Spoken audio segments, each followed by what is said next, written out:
Bonjour à tous et bonjour à toutes. Bienvenue sur le stand MDP pour cette masterclass sur le thème des AGV. Donc je me présente, je m'appelle Nicolas Farazin et je suis responsable du marché industriel pour la société MDP Maxon Motor France. Ce que je vous propose, c'est de voir ensemble dans un premier temps qu'est-ce qu'un AGV. Ensuite, nous allons essayer de définir les raisons de l'évolution de ce marché. Nous verrons par la suite quels sont les enjeux technologiques des constructeurs d'AGV. Et enfin, nous verrons les solutions proposées par MDP en termes de mécatronique. Alors tout d'abord, qu'est-ce qu'un AGV? AGV vient de l'anglais Automated Guided Vehicle, donc c'est des chariots guidés autonomes. Ils ont été introduits dans l'industrie automobile au milieu des années 50 quand on a commencé à automatiser la production. Ils servaient à déplacer des pièces d'une ligne de production à une autre. On distingue deux grands types d'AGV aujourd'hui, les véhicules qui sont automatisés depuis leur début ou des véhicules qui étaient avant manutentionnés et qu'on a automatisés. On peut voir ici un exemple d'un chariot qui était fait pour être piloté par un humain, qu'on a automatisé par la suite. Ici, le deuxième type où on voit que c'est un robot qui a été conçu depuis sa création pour être autonome. On dénombre plusieurs systèmes de guidage. On va parler de filoguidage, de guidage laser, de guidage optique. Et aujourd'hui, on remarque une forte présence de ces AGV dans l'industrie de la logistique interne. Mais c'est un marché qui s'ouvre de plus en plus à d'autres domaines, comme le médical par exemple. Alors pourquoi est-ce un marché qui est en train d'évoluer fortement dernièrement? Tout d'abord, c'est un marché qui est porté par la distribution en ligne. Aujourd'hui, on estime que 6 à 7% des produits qui sont vendus via des plateformes en ligne. D'ici 2022, on devrait passer à 20%. Tout ça, ça va faire qu'on va avoir besoin d'augmenter la productivité dans les ateliers, puisqu'on va avoir de plus en plus de colis à préparer. L'emploi humain, on va dire, est limité pour ce genre de tâches, puisqu'on a également l'apparition de troubles musculo-squelettiques qui sont de plus en plus importants. Donc on va devoir trouver d'autres solutions et il va falloir aider les humains qui préparent les commandes. Et enfin, on a une autre contrainte qui est assez forte, puisque ce marché est également très présent en périphérie des grandes villes, où le prix au mètre carré est très cher, donc on va devoir optimiser les espaces de stockage, on va devoir stocker de plus en plus en hauteur, et donc il va falloir une technologie qui aide les opérateurs pour aller chercher ces colis en hauteur. Alors quelles sont les contraintes techniques des fabricants d'AGV? On en dénombre plusieurs. Tout d'abord, on va avoir des grosses contraintes en termes de compacité, de rendement. D'une part, comme on l'a vu tout à l'heure, des fois il va falloir qu'on s'intègre sur des chariots existants. Qui dit intégration sur mécanique existante dit encombrement réduit. On va avoir besoin donc de beaucoup de compacité pour pouvoir rentrer dans des espaces restreints. Ensuite, on a des flottes de robots qui sont très importantes sur certains entrepôts. Du coup, il va falloir optimiser également la taille de ces robots pour ne pas avoir une flotte de robots trop imposante. Enfin, on parle de rendement puisqu'on est sur des systèmes autonomes, donc sur batterie. Un meilleur rendement va signifier une meilleure autonomie.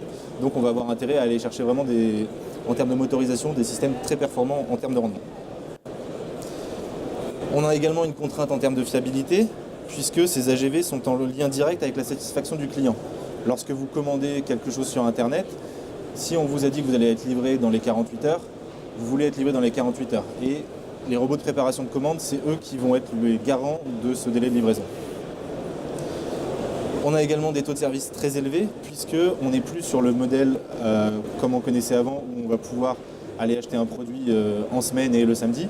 Aujourd'hui, si vous voulez commander un produit sur Internet le dimanche à 23 h, il doit vous être livré également le lundi à 10 h du matin. Du coup, on a vraiment des systèmes qui doivent fonctionner 7 jours sur 7, 24 h sur 24, tout en gardant leur fiabilité. Et enfin, on travaille au contact d'humains, du coup on a besoin de sécurité, donc on a besoin encore une fois de systèmes très fiables pour assurer la sécurité des personnes. Enfin, on va avoir besoin de flexibilité, puisque d'une part, il va falloir qu'on s'adapte aux différentes typologies de colis de nos clients. On va avoir des colis assez lourds, on va avoir des colis plutôt légers, des colis encombrants, des colis assez compacts. On va donc avoir besoin d'avoir des effets de gamme sur nos AGV. Et enfin, comme on l'a dit tout à l'heure, c'est un marché qui est très porté par des industries qui sont très dynamiques, notamment la vente en ligne. Ce qu'on a pu remarquer chez nos clients, c'est que généralement, on va construire un robot, un prototype, puis une première flotte de 5 à 10 robots. Et si on arrive à décrocher un contrat intéressant auprès de grandes sociétés de vente en ligne, on va directement passer sur des contrats avec des volumes très importants. Donc on va devoir passer très vite en phase d'industrialisation et cette phase-là, elle peut être très délicate pour les startups ou pour des entreprises de moyenne taille et donc il va falloir vraiment pouvoir être très flexible au niveau des technologies utilisées pour passer de l'un à l'autre. Alors quelles sont les solutions mécatroniques apportées par MDP ? Dans notre gamme, on a décelé quelques technologies qui sont vraiment pertinentes pour ce type de marché.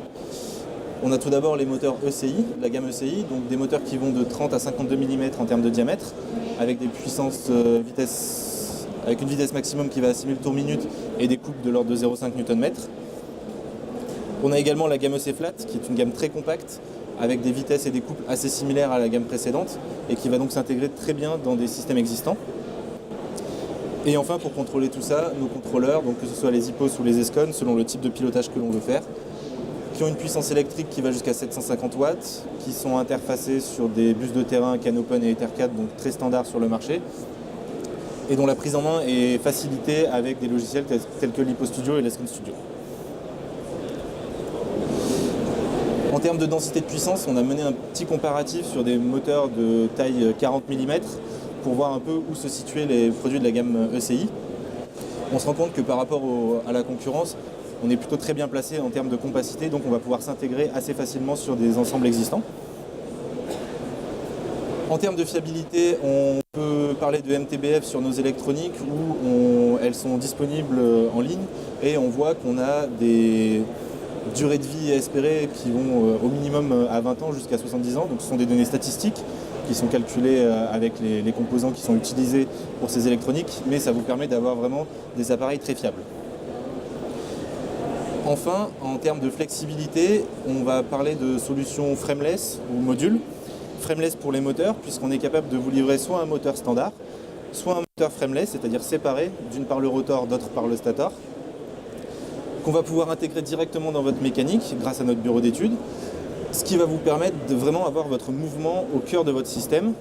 Ce système qu'on pourra ensuite produire même chez nous à l'aide de notre atelier pour vous livrer définitivement un sous-système mécatronique. Pareil, au niveau des électroniques, on va pouvoir vous proposer des électroniques modules.